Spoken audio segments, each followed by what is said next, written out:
அன்பின் இரட்சகர் இயேசு கிறிஸ்துவின் நாமத்தில் வாழ்த்துக்கள். இந்த நாளிலும் எரேமியா தீர்க்கதரிசியின் புஸ்தகம் 28வது அதிகாரத்தை நாம் தியானிக்க போகிறோம். இந்த அதிகாரத்தில் யூதாவுடைய ராஜாவாகிய சிதேக்கியா அரசால துவக்கின 4ஆம் வருஷம் 5ஆம் மாதத்தில், இதுதான் யூதாவினுடைய கடைசி அரசர். கிமு 605 ஒரு படையெடுப்பு நடத்தப்பட்டு யோயாக்கீமுடைய நாட்களிலே நேபுகாத்நேச்சார் வந்து கொஞ்சம் ஜனங்களை சிறைபிடித்துட்டு கொஞ்சம் பொருட்களையும் அவர் எடுத்து சென்று விட்டார். கிமு 597 யோயாக்கீனையும் அவனுடைய தாயையும் கொஞ்சம் ஜனங்களையும் கொஞ்சம் பொருட்களையும் கொள்ளையடித்து அவர் தன்னுடைய பாபிலோனுக்கு எடுத்து சென்று விட்டார்.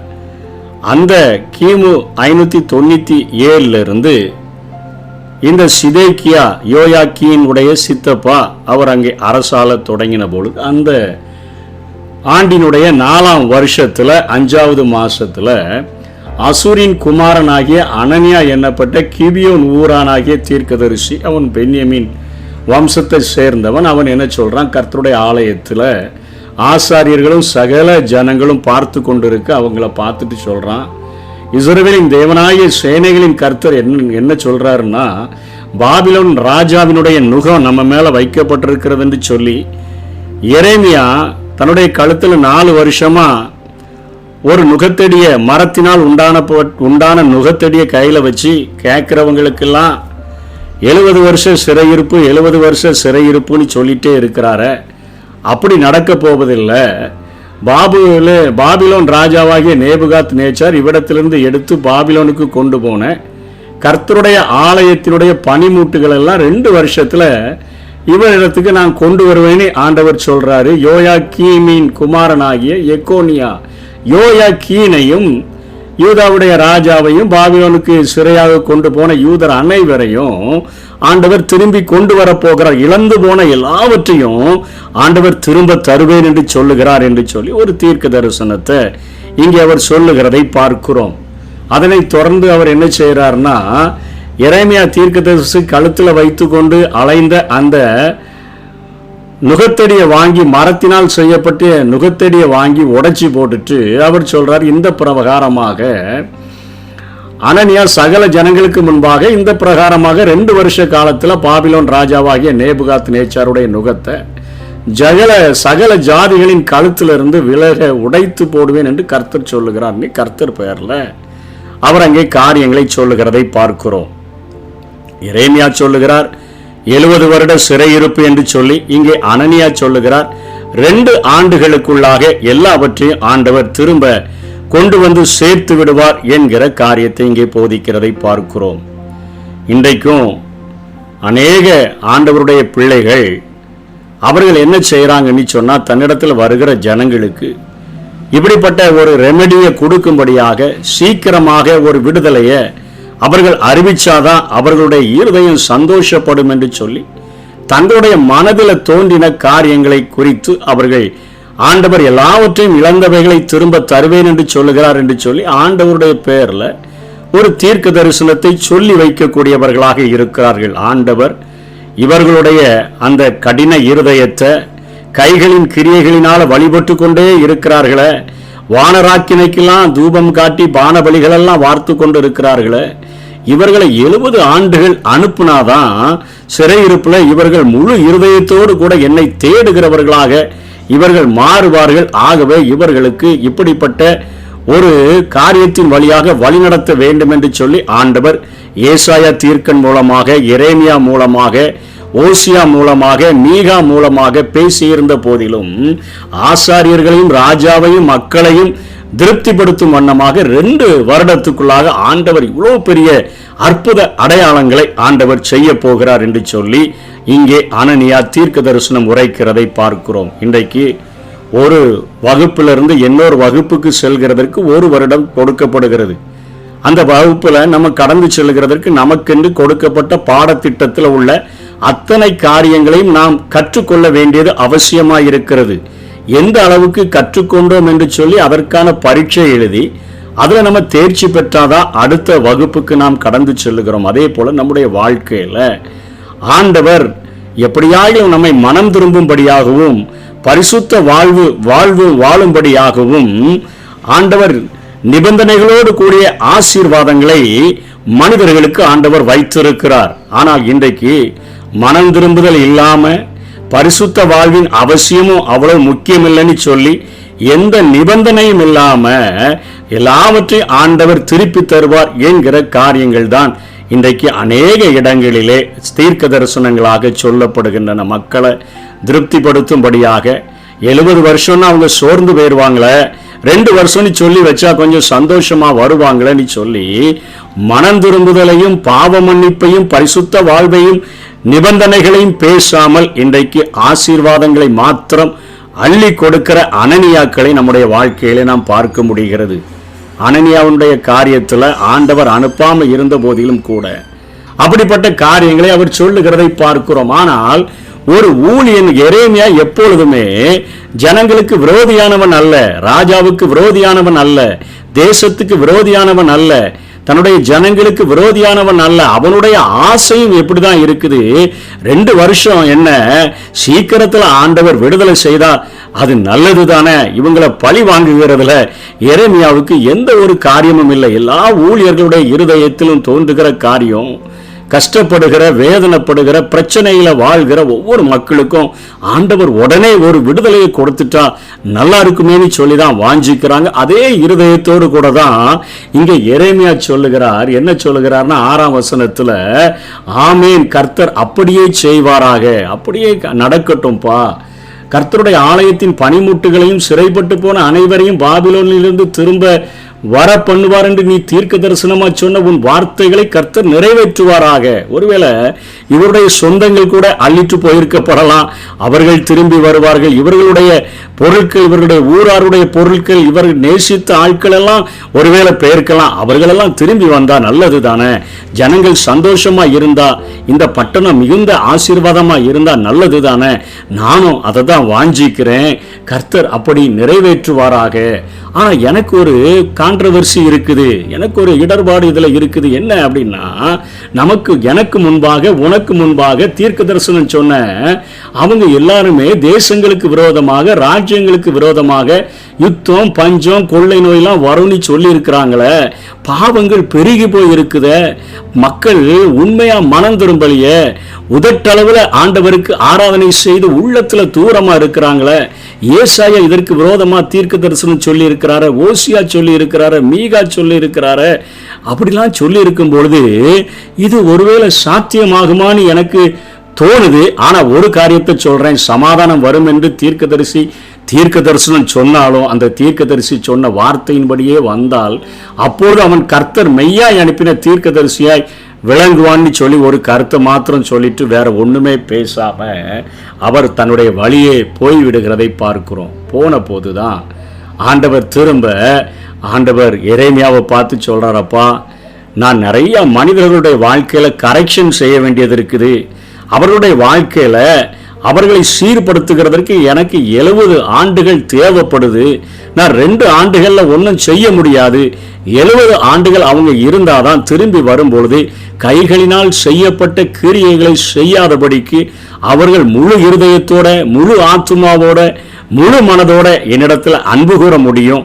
ஆகவே அவங்க 70 வருடங்கள் பாபிலோனிலே அந்த ஆட்சியின் கீழாக அவர்கள் இருந்துதான் ஆகணும் அப்படின்னு சொல்லிட்டு, ஒருவேளை உன்னுடைய மரத்தினால் செய்யப்பட்ட அந்த நுகத்தடிய அவன் ஈஸியா உடைச்சி போட்டுட்டான், அதனால நீ இரும்பினால ஒரு நுகத்தடிய நீ வைத்து கொண்டு நீ அலைய வேண்டும் என்று சொல்லி இங்கே எரேமியாவுக்கு ஆண்டவர் அறிவுரை கூறுகிறார். அவருடைய வார்த்தைகளை சொல்லுகிறார். 4 வருடங்கள் அந்த மரத்தினால் செய்யப்பட்ட நுகத்தடிய அப்படியே கழுத்துல கொண்டுட்டே அலைஞ்சுக்கிட்டு அங்கே தீர்க்க தரிசனம் உரைத்து கொண்டிருந்தார். யாரு கேட்டாலும் ஆண்டவர் 70 வருஷம் பாபிலோனுடைய அதிகாரத்தை நம்ம கழுத்தின் மேல சுமத்துகிறார்னு சொல்லி இப்போ புதுசா வந்த தீர்க்கதரிசி அவர் சொல்லிட்டாரு. என்ன சொல்லிட்டாருன்னா, 2 வருஷத்துல இதெல்லாம் மாற போகுதுப்பான்னு சொல்லி ஒரு நூதன தீர்க்கதரிசி, புதுமையான தீர்க்கதரிசி வந்து புதுமையான காரியங்களை சொன்ன மாத்திரத்துல ஜனங்கள் 70 வருஷத்துல பிரியப்படல, 2 ஆண்டுகள்ல மாற்றங்கள் நடக்க போகுதுன்னு சொல்லி அவர்களுக்குள்ளாக ஒரு சந்தோஷம், மனம் திரும்பணுங்கிற எண்ணம் இல்லை, ஆனா விடுதலை வேணுங்கிற ஒரு வாஞ்சியோடு கூட இன்றைக்கும் மக்கள் காணப்படுகிறது போலதான் அன்றைக்கும் அவர்கள் காணப்பட்டார்கள். இப்போ இருப்பு நுகத்தடிய உண்டு பண்ணி களத்துல வச்சுட்டு நீ போ சொன்ன ஆண்டவர் இப்போ அவர் மூலமாக ஆண்டவர் பேசுகிறார். எரேமியா தீர்க்கதரிசி அனனியா என்ற தீர்க்கதரிசியை நோக்கி 15ஆம் வசனத்துல, இப்போதும் அனனியாவே கேள், கர்த்தர் உன்னை அனுப்பினதில்லை, நீயோ இந்த ஜனத்தை பொய்யை நம்பும்படி செய்தாய், ஆகையால் இதோ உன்னை பூமியினில் இராதபடிக்கு அகற்றி விடுவேன், இந்த வருஷத்துல நீ சாவா என்று கர்த்தர் சொல்லுகிறார். கர்த்தருக்கு விரோதமாய் கலகம் உண்டாக பேசினாயே என்றான். அப்படியே அனனியா என்கிற தீர்க்கதரிசி அந்த வருஷத்துல தானே 7ஆம் மாதத்துல அவன் செத்து போனான் என்று சொல்லி பார்க்கிறோம். 4ஆம் வருஷம் 5ஆம் மாதம், இப்போ 7ஆவது மாதம், 2 மாதத்துல அனனியா தீர்க்கதரிசி தன்னுடைய சொந்த கருத்துக்களை அவன் சொன்னபடியினால மனம் திரும்புதலை பத்தி பேசல, பரிசுத்த வாழ்வின் அவசியத்தை பேசல, எந்த நிபந்தனையும் சொல்லல. 2 வருஷத்துல ஆண்டவர் எல்லாத்தையும் திரும்ப தருவேன்னு சொல்றாரு அப்படின்னு சொன்னபடியினால எல்லாவற்றையும் திருப்பி தருவேன், நுகத்தடிகளை உடைத்து போடுவேன், கஷ்டங்களை பாரங்களை பிரச்சனைகளை எல்லாம் நீக்கிடுவேன்னு சொல்லி ஒரு கோடாங்கியை போல பேசினதுனால ஆண்டவர் எரேமியாவோடு கூட பேசி, அனனியாவே இன்னும் 2 மாதத்துக்குள்ளாக நீ சீக்கிரத்தில் மரித்து போவாய்ன்னு சொன்னபோது 2 வருடத்துல விடுதலை கிடைக்கும் நீ பேசுன அந்த அனனியா 2 மாதத்துல மரித்து போனதை பார்க்கிறோம். நம்ம பின்பற்றுகிற மார்க்கமானது அது சத்திய மார்க்கமாக இருக்கிறது, உண்மையான மார்க்கம். ஆண்டவர் உண்மையை பேசும்படியாக அழைக்கிறார். எப்படி யோவான் 14வது அதிகாரம் 6ஆம் வசனத்துல ஆண்டவர் சொல்கிறார், நானே வழியும் சத்தியமும் உண்மையும் ஜீவனுமாய் இருக்கிறேன் என்று அவர் சொல்லுகிறதை நாம் பார்க்கிறோம். அப்படிப்பட்ட ஆண்டவர் உண்மையினுடைய மார்க்கம். யோவான் 8:44 சாத்தான் எப்படி இருக்கிறான்னு சொல்லப்படுது, அவன் பொய்யனும் பொய்க்கு பிதாவுமாய் இருக்கிறான். அவன் ஆதியிலே அவன் ஆதாம் ஏவாளை சோதித்ததே தன்னுடைய பொய்யினாலதான் அவர்களை சோதித்து அவர்களை பாவத்தில் விலப்பண்ணினான். ஒவ்வொரு சத்திய மார்க்கத்தின்படி வாழ அழைக்கப்பட்ட ஒவ்வொருவருக்கும் பொய்யும் அந்த பொய்யினால் வருகிற சோதனையும் அவர்களை ஒவ்வொரு காலகட்டத்திலும் அது சோதிக்காம இருக்க போறதே இல்லை. அனனியாவுக்கு ஆதாம் ஏவாளுக்கு சோதனை வந்தது. யோசேப்பினுடைய வாழ்க்கையில போத்திபாரின் மனைவி அவன் மேல பொய்யாய் குற்றம் சாட்டின காரியங்கள் நடந்தது. இப்படி அநேக பொய்யான காரியங்களை சாத்தான் உண்டு பண்ணி உண்மையான மார்க்கத்தை அழிக்கும்படியாக அவன் விரும்புகிறவனாக இருக்கிறான்.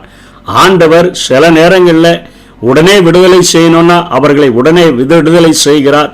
சில நேரங்களில் அநேக மாற்றங்களை அவர்களுக்குள்ளாக உண்டு பண்ணணும்னு சொன்னால், எப்படி ஒரு கிளாஸ்ல இருந்து இன்னொரு கிளாஸ் பாஸ் ஆகிறதற்கு நம்ம முழுமையாக படித்து தேர்ச்சி பெற வேண்டியது இருக்கிறதோ, அதே போல ஆண்டவர் நம்முடைய வாழ்க்கையில எவைகளை சரிபடுத்த வேண்டுமோ அவைகளை இப்படிப்பட்ட உபத்திரவங்களின் வழியாகத்தான் அவர் சரிபடுத்தக்கூடியவராக இருக்கிறார். அதற்கு விரோதமாக வருகிற எந்த ஒரு பொய்யான காரியமும் சாத்தானினுடைய வழித்தோன்றலாகவே அது கருதப்படுகிறது. அவன்தான் பொய்யும் பொய்க்கு பிதாவுமாய் இருக்கிறான்.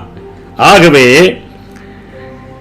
1 யோவான் 3:19 சொல்லப்பட்டபடி இதனாலே நாம் நம்மை சத்தியத்திற்குரியவர்கள் என்று அறிந்து நம்ம வாழும்படியாக அழைக்கப்பட்டிருக்கிறோம். உண்மையான மார்க்கத்தை பின்பற்றும்படியாக, சத்தியமான மார்க்கத்தை பின்பற்றும்படியாக நம்ம அழைக்கப்பட்டிருக்கிறபடியினால எனக்கு விரோதமாக சொல்லப்படுகிற ஒருவேளை இந்த காரியங்கள் என் வாழ்க்கையில சரிபடுத்துகிறதற்கு எதற்காக சொல்லப்படுகிறதுன்னு சொல்லி ஒவ்வொரு நாளும் நம்முடைய வாழ்க்கையை ஆராய்ந்து பார்த்து நம்மை சரிபடுத்தி வாழும்படியாக அழைக்கப்பட்டிருக்கிறோம்.